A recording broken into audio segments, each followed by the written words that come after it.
Welcome to Simplify My Small Business, episode 56 this week, all about finding a niche, or your niche, whatever the Or a case may niche. be. Or a niche, if you're an American and you can't speak French. But we're in Australia, and I'm sure many of you appreciate that. Fresh voices on the airwaves. I'm Simon Hampson. I'm Adam Stanecki. Sounding a lot better this week, Adam. We have our balance right. In our home studios. We bedroom studio on this side. The truth of the matter is I've had 3 glasses of Sauvignon Blanc, so I, to myself, sound absolutely outstanding at the moment. Wonderful. Nothing like alcohol to... Smooth. We're just smoothing the edges. Smooth the edges. Move it. What's going on in your world, Simon Hampson? Busy. We've been launching a few new AdWords campaigns for some new clients, and they've been sort of rushed to market, so it's been pretty crazy getting all the copywriting done. I think everyone's gone a little bit mental in November. Well, coming up to November, you know what I mean? Like, it's just like everyone's... I always expect October and November to be completely crazy. Yeah, everyone decides that they need to get it all done before December hits. It's hard to believe that I was leaving for Europe in about 6 days a year ago.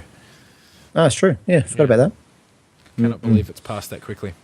I'm heading to Bali in 2 weeks. Yes, you are. And then I get back from Bali for 2 days, and then I'm up onto the Sunshine Coast for a wedding. So I'm quite the jet setter. I've decided I need to get away to warmer climes in around August next year, I think. Erica and I have made this decision that at some point in our lives we owe it to ourselves to live on the beach. Oh, okay.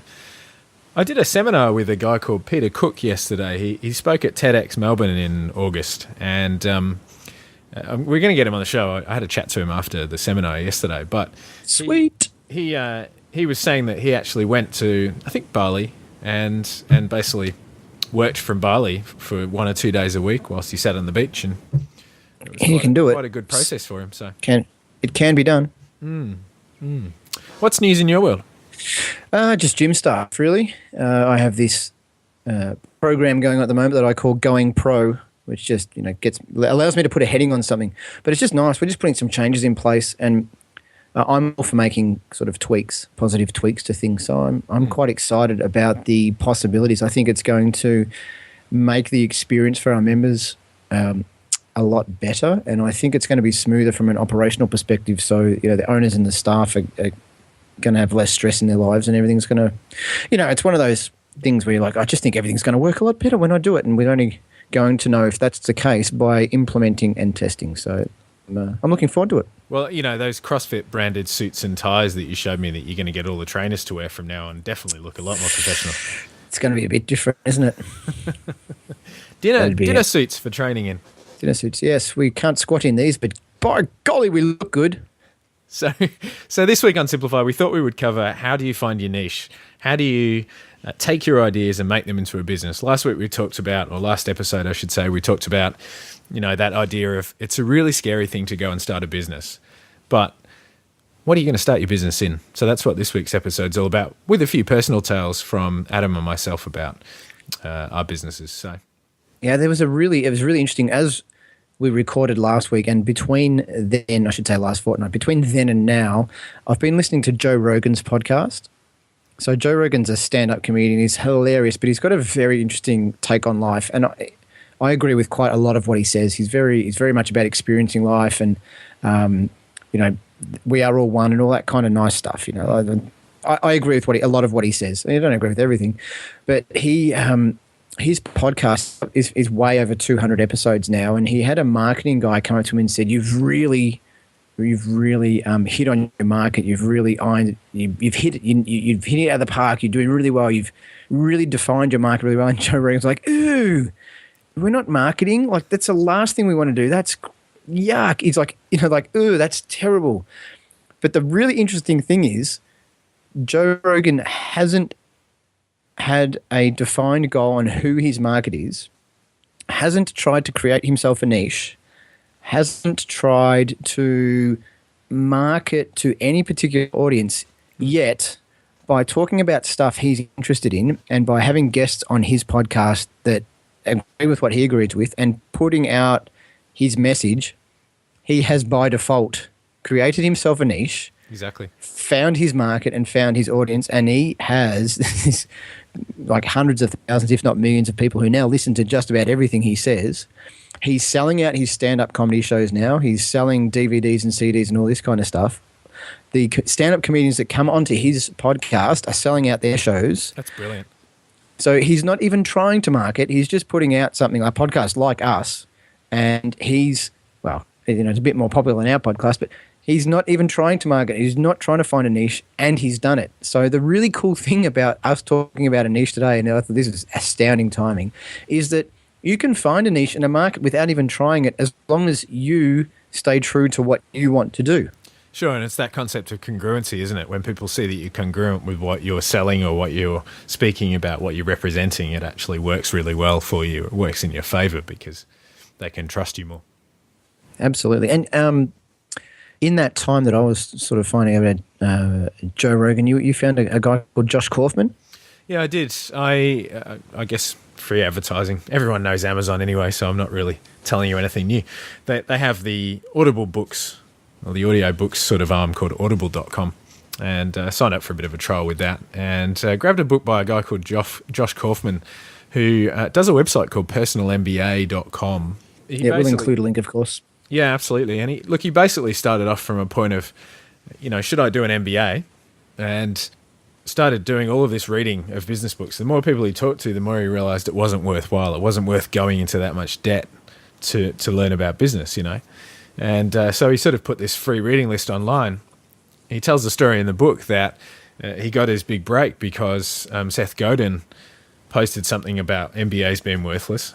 And so he sent him a link to his list of books that he's sort of recommended, his whatever 30 or 40 books that he recommended, and Seth linked to him. And, of course, he had thousands and thousands of visitors. And I think the site's been going, what numbers did he give? I think, say 1.3 million visitors over the last 5 years. Oh, nice. And the book's fascinating because it's kind of, it's a practical introduction to business. And his sort of point is, look, MBA schools are far too focused on the financials. They're not focused on the day-to-day running of business. And they seem to have this blind spot. They don't understand that there's anything smaller than big business, that small to medium-sized business is a reality too. And they're the actual drivers of economies and local sort of markets. So. Yeah, CEOs and CFOs and CTOs and all your C something or others are all kind of conceptual at the level we speak about.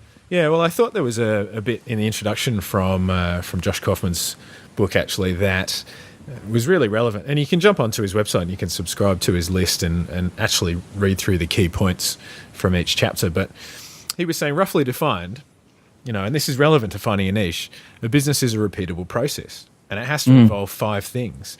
One, that it has to create and deliver value. Oh, without doubt. Yeah. 2, it has to be something that other people want or need. Yeah. 3, it has to be at a price those people are willing to pay. 4, in a way that satisfies the customer's needs and expectations. And 5, so that the business brings in enough profit to make it worthwhile for the owners to continue operation. This was a point that Peter Cook actually made yesterday. He was saying that it's not really worth having your own business if you're getting paid less than you would be to do a job in the private sector or for someone else. Because a lot of small business owners would be in that position. Yeah, by definition, you're losing money. Correct. So, because Peter Cook's, he comes from this company called Thought Leaders, and they talk about setting up a practice rather than a business. And they're talking about sort of business coaching and all of that kind of stuff. But what he was saying is, the difference between the two models is in a business, you typically trade earnings now for a decent amount of selling out, say 5, 7, 8 years down the track, that makes up for it. Whereas in a practice, you're working really hard for 10 years, building up your income, investing it, and then reaching sort of financial independence after sort of 10 years. So it's a slightly different model, And he even said, look, the sort of E-Myth Revisited style model and the business systemization stuff is one model you can use, but it's just not what they recommend and what they sort of talk about. They've got a very specific market they're going for. So, but I thought his point about if your business isn't paying you what you could earn from someone else, like if you're only earning 50,000 from your business and you could walk into a job for 80,000 per annum, really you got to count that 30,000 per year for as long as it lasts as a loss, So, And you've got to consider whether you can make that back on the tail, or exactly. in the future, are your earnings in future, is the potential to be greater than that money that you're not making right now? Exactly, yeah. Yeah. And look, clearly you and I both know there's a lot of reasons for starting your own business. It's not just financial. Sometimes people want to define more of their own life. They don't like working for other people. All of those things are really valid psychological and motivational reasons to start a business. I'm not saying that they're not, but it is a really important question to ask yourself, I think. Yeah, so we were talking before we started recording about making this episode of Simplify My Small Business more of a conversation on what we're doing in our businesses in terms of trying to find a niche or refining our niche, or just trying to sort of laser target a little bit more, rather than it being here's what you do to find your niche. So absolutely, yeah. We thought we'd start with the general kind of talk, but you're absolutely right, because both of us, with Gosh and with VA Scout, have changed and evolved our business over time. Yeah, well, VA Scout's a really interesting one for me because I've only just come to the conclusion that I need to dial it in a little bit more. Because at the moment, VA Scout offers virtual assistance to anyone who wants a virtual assistant. There's no specialization there at all, which is a complete oversight on my behalf, because 90% of the VAs I've placed have been with fitness centers, personal trainers, gym owners, people within the health and fitness industry. Sure. And the reason that's worked is I've been able to kind of hold people's hands to get the VA started, and I've also been able to educate the VA on what they need to know before they start working for these people. Yep. So quite obviously, and this is not going to be a surprise to anyone who's listening, my goal will be to offer a specific service within VA Scout that offers virtual assistance to fitness centers and people within the fitness industry. Sure. And I know I can do that better than anyone else out there at the moment. Number one, no one's doing it. So there is a massive hole in the market there. But number two, it's not like I'm moving into a niche that doesn't exist, because virtual assistant services already exist. So we know there's demand for virtual assistants. So it's not like trying to create a whole new niche that may or may not work. And there's a business there because you've already sold. Yeah, absolutely. And personal experience tells me that you cannot run a gym with hundreds of members if you are doing everything by yourself. And it is far more cost effective to find an administrative assistant, whether they're local or virtual, than it is to find a coach to do the coaching work, because they claim quite the wage. The hourly rate for a coach is at least 3 times that of an administrative assistant locally, and it might be something like 20 to 30 times a virtual assistant's wage. Yeah, sure. Yeah, so that's what's happening with VA Scout, which is, it just shows that even you and I, who talk about this stuff on a regular basis, whilst we're creating this podcast, whilst we're planning this podcast, don't necessarily see what we can do in our own business. I've only come to this conclusion in the last sort of 4 to 6 weeks. Yeah, and I've not yet jumped on it. So with on the Gosh side of things, we've evolved, and it's kind of been a planned evolution in some ways, but we have moved to where the niches are. So my business partner and I, between us, had about 15 years experience in web development. And then obviously I'd gone out to the private sector and done other stuff around marketing and digital sort of marketing, that kind of stuff. But, I had like 8 years of helping small business owners all over Australia, the chain of video stores, and talking to them about the challenges in their business. But more than that, I had experience in an industry that was threatened by digital media. And there are a lot of scared business people out there who don't understand these technologies. They don't understand how their business can benefit from them, what's actually going to happen to their business once those technologies become more popular.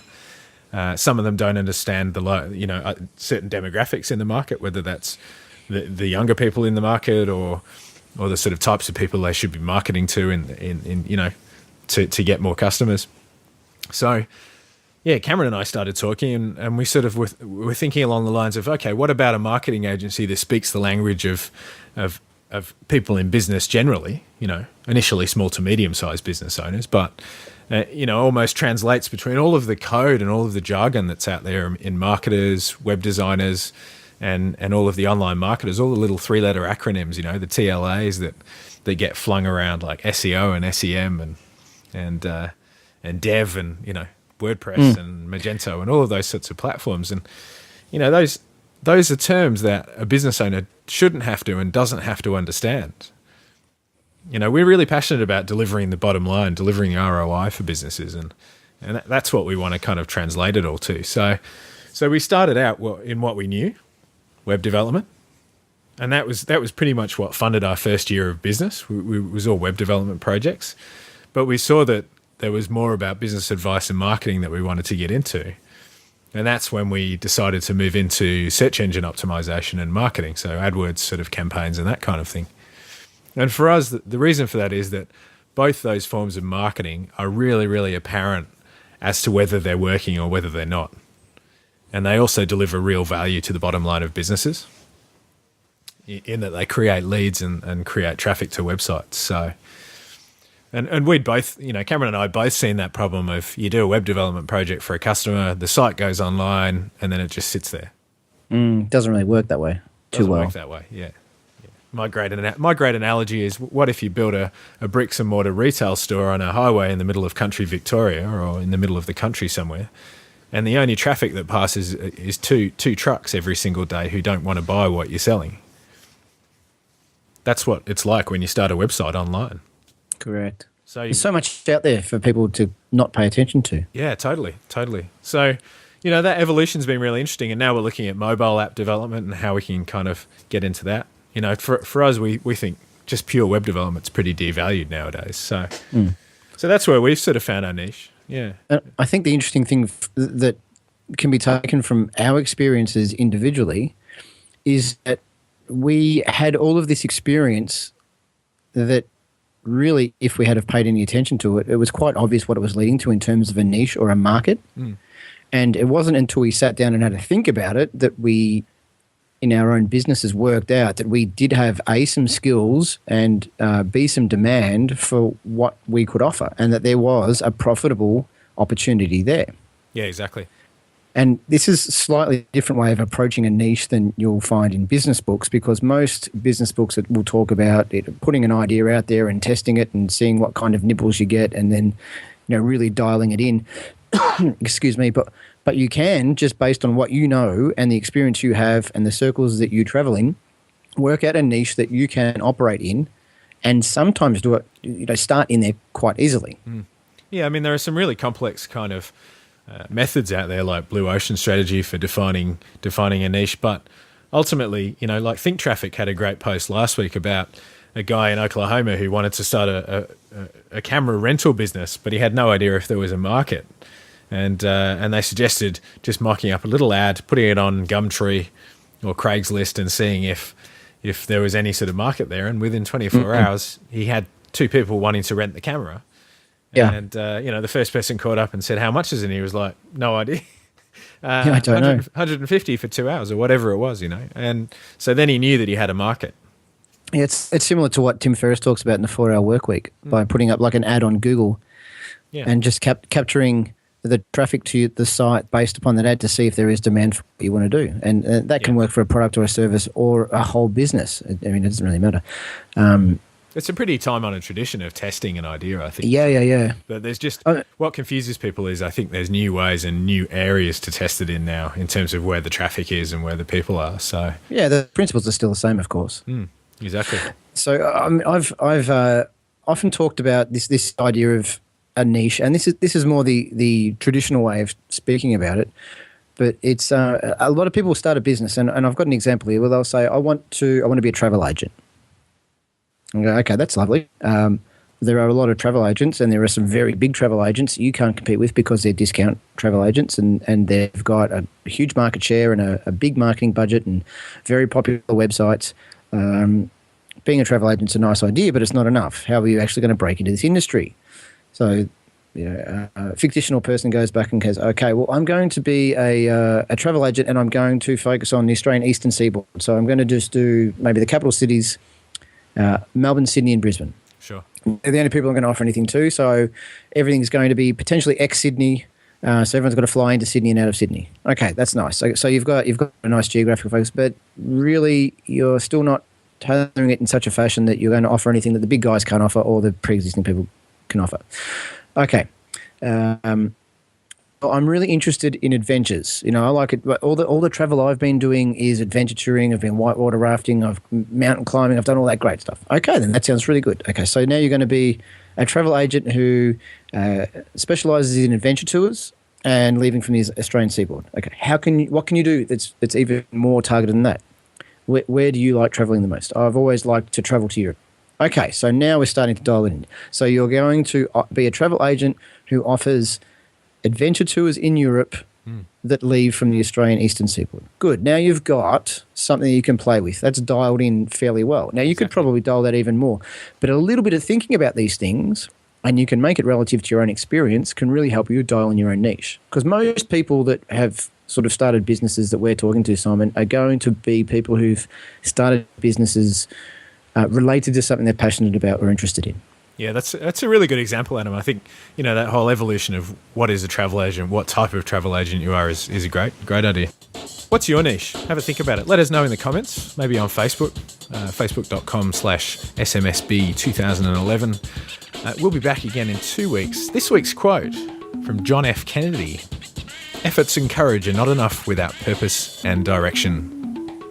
SimplifyMySmallBusiness.com is where you can find more information and all the links from this episode. And we will catch you again in 2 weeks. I'm Simon Hampson. And I'm Adam Stanecki. And if you have a question about your niche, drop us an email and we will help you out if we can. Thank you for listening. See you soon.